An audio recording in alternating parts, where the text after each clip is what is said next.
Hello everyone, welcome back to my channel. So in this video, we will learn about one React hook which is use reducer hook.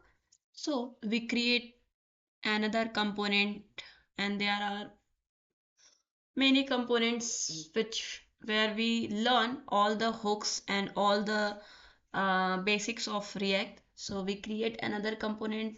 I give name this component is like mm,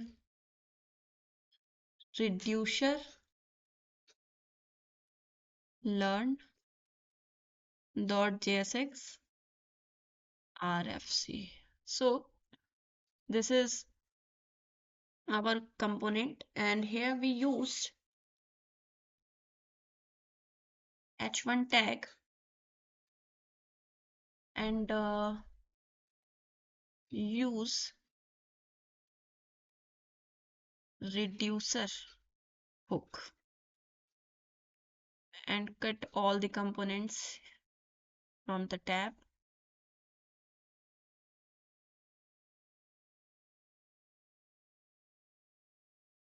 Now just render the our component which created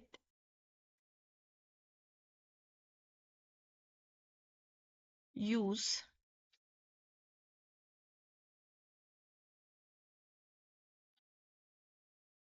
reducer learn component नाम था। तो reducer learn component हमने अपने page पे render कर दिया है और अब हमारा यूआई ऐसा दिख रहा है। तो यूज रिड्यूसर का जो हुक है, यूज रिड्यूसर हमें पता है कि रिड्यूस एक रिएक्ट हुक है और जिसका यूज जो है वो हम अपने रिएक्ट एप्लीकेशन में स्टेट को मैनेज करने के लिए यूज करते हैं। इसकी हेल्प से हम मैनेज करते हैं स्टेट को इन आवर रिएक्ट एप्लीकेशन। ठीक है, रिएक्ट एप्लीकेशन में अपने स्टेट को मैनेज करते हैं। तो अब यूज रिड्यूसर जो होता है इसको हम लोग बोलते हैं कि वर्क करता है स्टेट मैनेजमेंट टूल की तरह, यानी कि स्टेट को मैनेज कर रहा है तो इसलिए हम लोग बोल देते हैं कि स्टेट मैनेजमेंट टूल की तरह ये वर्क करता है। अब स्टेट मैनेजमेंट टूल क्या होता है? State management is use to manage all the state of your application. जो यूज रिड्यूसर हुक है इसको हम लोग कब यूज करेंगे? इसको हम लोग तभी यूज करेंगे जब हमारे कंपोनेंट में मल्टीपल स्टेट्स हों और वो मल्टीपल स्टेट जो है वो चेंज हो रहे हों। तो always use the use reducer hook when you have a lot of states and methods to handle। State होगा तो उस स्टेट को हैंडल करने के लिए डिफरेंट डिफरेंट मेथड्स होंगे। यहीं पे अगर हम पाँच छः स्टेट क्रिएट कर दे और यहीं पे हम पाँच छः स्टेट क्रिएट कर दे, उन स्टेट को जब भी वो स्टेट चेंज हो तो उनको अपडेट करने के लिए हम अलग अलग मेथड यूज कर दे तो ये कोड जो है वो बहुत कॉम्प्लेक्स लगेगा। तो जब भी ऐसा कुछ केस हो कि हमारे एक कंपोनेंट में मल्टीपल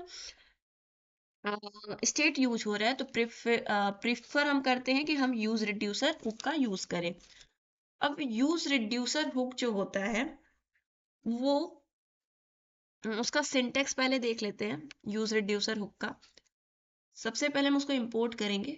तो यूज रिड्यूसर हुक जो है, यूज रिड्यूसर हुक, तो ये हमारा ऊपर इंपोर्ट हो गया ऑटोमेटिक। ये एक रिड्यूसर फंक्शन को रखता है, ये एक रिड्यूसर फंक्शन को रखता है जो कि मैनेज करता है जितने भी कंपोनेंट होते हैं उन कंपोनेंट जितने भी कंपोनेंट में स्टेट होते हैं उनको मैनेज करने का काम ये रिड्यूसर फंक्शन करता है। और ये होती है डिफॉल्ट स्टेट, इसको हम लोग बोलेंगे डिफॉल्ट स्टेट और इनिशियल स्टेट। तो ये तो हो गया हमारा सिंटेक्स कि हम यूज रिड्यूसर को कैसे लिखते हैं, उसका सिंटेक्स क्या है। तो ये है, ये यूज रिड्यूसर भी यूज स्टेट की तरह array of two value return करता है। पहला होता है, पहले 0th इंडेक्स पे हमारा जो होता है वो जीरोथ इंडेक्स पे हमारी इनिशियल वैल्यू होती है, ठीक है। यहाँ पर ये दो वैल्यू रिटर्न करता है, यहाँ पर ये दो वैल्यू रिटर्न करता है। क्या दिक्कत आ गई? Control Z.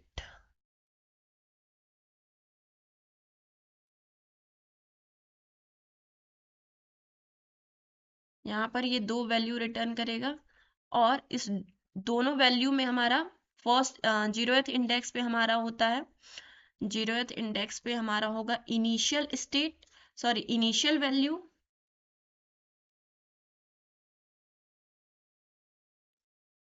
इनिशियल स्टेट होता है, और फर्स्ट इंडेक्स पे हमारा होगा फंक्शन। जैसे कि यूज स्टेट में होता था, यूज स्टेट में हमारा यहाँ दो एरे रिटर्न होता था। यूज स्टेट एरे रिटर्न करता था जिसमें दो वैल्यूज होती थी, पहला होता था लाइक इनिशियल वैल्यू, दूसरा होता था फंक्शन। तो यहाँ पर इसको हम कमेंट कर देंगे। अब हम सबसे पहले अपना क्रिएट करेंगे यूआई। इस यूआई में लाइक हमने ना काउंट दे देना है, h1 is equals to count, और काउंट यहाँ पर प्रिंट होगा।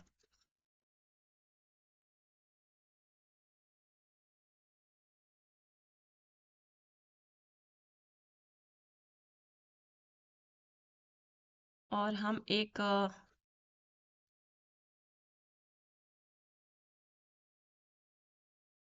इनिशियल स्टेट क्रिएट कर लेंगे।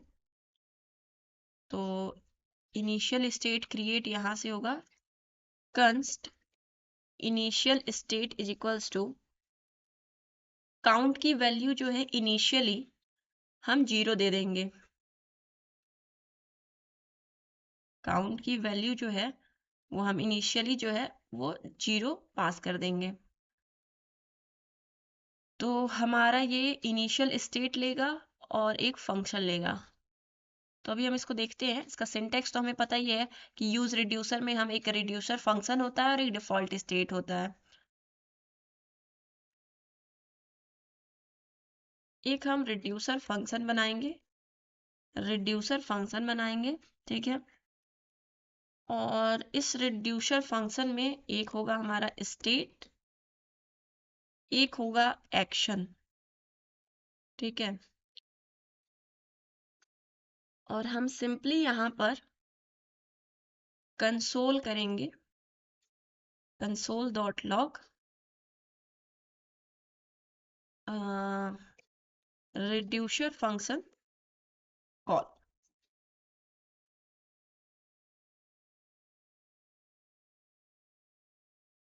तो ये तो हमने इनिशियल स्टेट बना दिया जो कि यहाँ पास होगा, और रिड्यूसर बना दिया जो कि यहाँ पास होगा। बट अब हमें एक स्टेट वेरिएबल भी बनाना पड़ेगा ना। तो हम लिखेंगे कंस्ट स्टेट, सॉरी कंस्ट स्टेट, और डी स्ट्रक्चरिंग कर रहे हैं हम, डी स्ट्रक्चरिंग कर रहे हैं। तो पहला हमारा होगा स्टेट, दूसरा होगा हमारा डिस्पैच।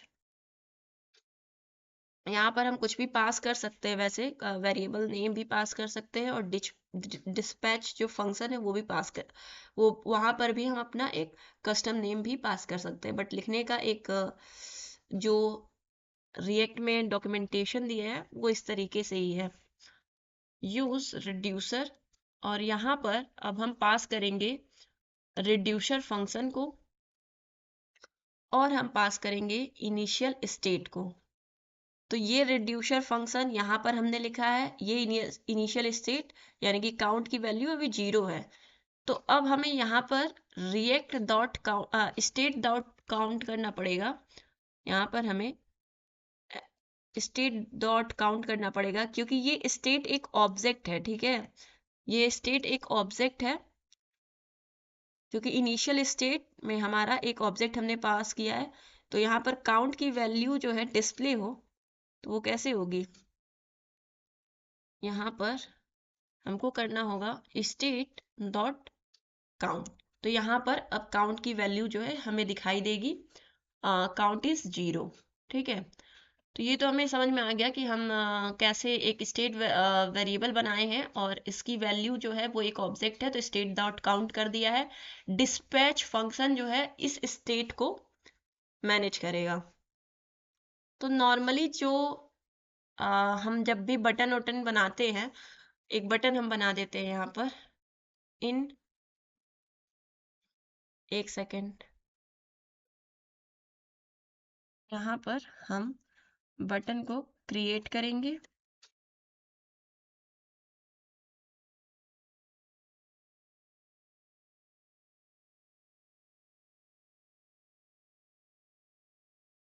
यहाँ पर हमारा बटन का नाम रख देंगे इंक्रीमेंट। दूसरा बटन हम यहाँ पर क्रिएट करेंगे डिक्रीमेंट। ठीक है, तो ये तो हमने बटन क्रिएट कर लिया। और नॉर्मली हम स्टेट वेरिएबल को हैंडल करने के लिए ऑन क्लिक मेथड परफॉर्म करते थे। तो यहाँ पर हम इनक्री पास कर दे रहे हैं, मतलब कोई भी फंक्शन का नाम पास कर देंगे और ऊपर इवेंट हैंडलर बना लेंगे अपना। यहाँ पर डिक्री पास कर दे रहे हैं। अब यहाँ पर हम कंस्ट इनक्री जो हमने इवेंट हैंडलर बनाया है वो क्रिएट करेंगे और यहाँ से दूसरा इवेंट हैंडलर बनाएंगे कंस्ट डिक्री और वो पास कर देंगे। तो जब हम यूज रिड्यूसर यूज करते हैं तो हम सीधे डिस्पैच को कॉल करते हैं। डिस्पैच को कॉल करेंगे हम और यहाँ पर हम टाइप दे देंगे, इंक्रीज। और यहाँ पर भी हम डिस्पैच को कॉल करेंगे क्योंकि रिड्यूसर फंक्शन हमारे स्टेट वेरिएबल में जो भी चेंजेस हो रहे हैं, अलग अलग स्टेट वेरिएबल हैं, तो रिड्यूसर फंक्शन उन स्टेट वेरिएबल को मैनेज करेगा और उनके मेथड्स को भी मैनेज करेगा। तो अलग अलग स्टेट वेरिएबल्स हैं, अलग अलग स्टेट वेरिएबल हैं, उनके मेथड्स अलग अलग हैं, तो उसके लिए हम रिड्यूसर का यूज करेंगे। यहाँ हमने दे दिया डिक्रीज और यहाँ हमने दे दिया इंक्रीज। ठीक है, ये तो ठीक है। अब हम अपना रिड्यूसर फंक्शन लिखेंगे। तो ये रिड्यूसर फंक्शन कॉल हो गया। अब इसके बाद जो है हम सबसे पहले चेक करेंगे कि हमारे एक्शन में क्या आ रहा है। तो कंसोल डॉट लॉग एक्शन,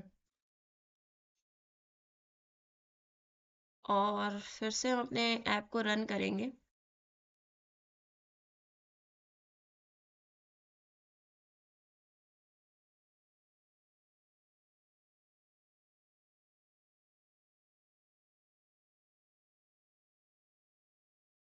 तो जैसे ही हम इसको इंक्रीमेंट पे क्लिक करेंगे, ठीक है, तो इंक्रीमेंट पे क्लिक करने के बाद टाइप हमारा रिड्यूसर फंक्शन कॉल हुआ, टाइप हमारा आया इंक्रीज, यानी कि एक्शन में एक ऑब्जेक्ट आ रहा है, एक्शन में एक मतलब type is equals to increase आ रहा है।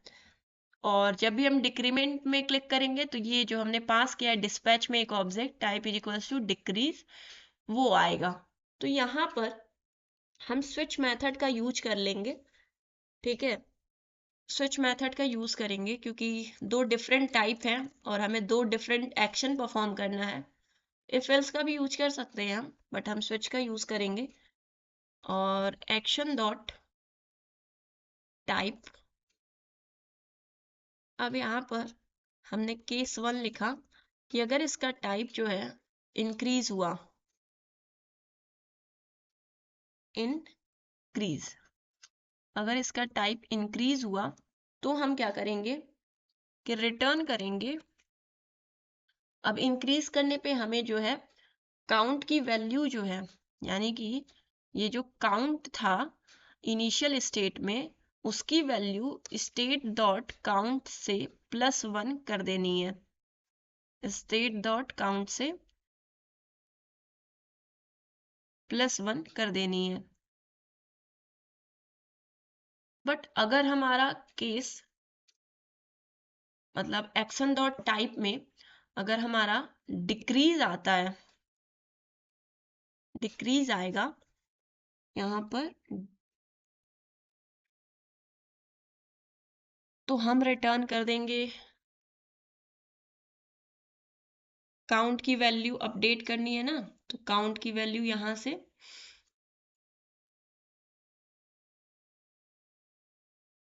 स्टेट डॉट काउंट -1 कर देंगे,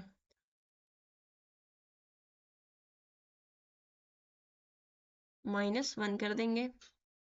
अब हम डिफॉल्ट केस ले लेंगे और डिफॉल्ट केस में हम रिटर्न कर देंगे स्टेट को। तो एक बार हम इसको अपने ऐप को देखते हैं और कंसोल शिफ्ट आई करेंगे, सॉरी कंसोल, अरे कंसोल नहीं, कंट्रोल शिफ्ट आई करेंगे तो इंस्पेक्ट, ये ओपन क्यों हो रहा है, कंट्रोल शिफ्ट आई करेंगे तो हमारा ये ओपन हो गया। अगर हमने इंक्रीमेंट पे क्लिक किया तो ये इंक्रीमेंट हुआ, बट यहाँ पर हमारा रिड्यूसर फंक्शन कॉल हुआ, उसका टाइप था इंक्रीज, और इंक्रीमेंट यानी कि जो हमारा मेथड था वो यहाँ पर डिस्पैच मेथड को कॉल किया, जो इवेंट हैंडलर था डिस्पैच मेथड को कॉल किया, और ये डिस्पैच मेथड जो है, ये जो डिस्पैच मेथड है ये रिड्यूसर फंक्शन को एग्जीक्यूट करेगा, और ये रिड्यूसर फंक्शन जो है स्टेट लेगा, एक्शन लेगा, ठीक है। तो एक्शन में हमारा टाइप जो है अगर इंक्रीज होगा तो काउंट में जो इनिशियली मतलब जो भी काउंट की वैल्यू है, अगर 1 है तो 2 कर देगा, 2 है तो 3 कर देगा। तो यहाँ पे डिक्रीमेंट किया तो ये -1 हो जाएगा, ये +1 हो जाएगा। तो इस तरीके से हम यूज रिड्यूसर का यूज करके यहाँ पर हम मल्टीपल जो है अलग अलग स्टेट वेरिएबल को क्या कर सकते हैं, मैनेज कर सकते हैं। मल्टीपल, अगर हमारे पास मल्टीपल स्टेट वेरिएबल है तो उनको हैंडल करने के लिए अलग अलग मेथड्स होंगे, तो उसको हम इस तरीके से हैंडल कर सकते हैं।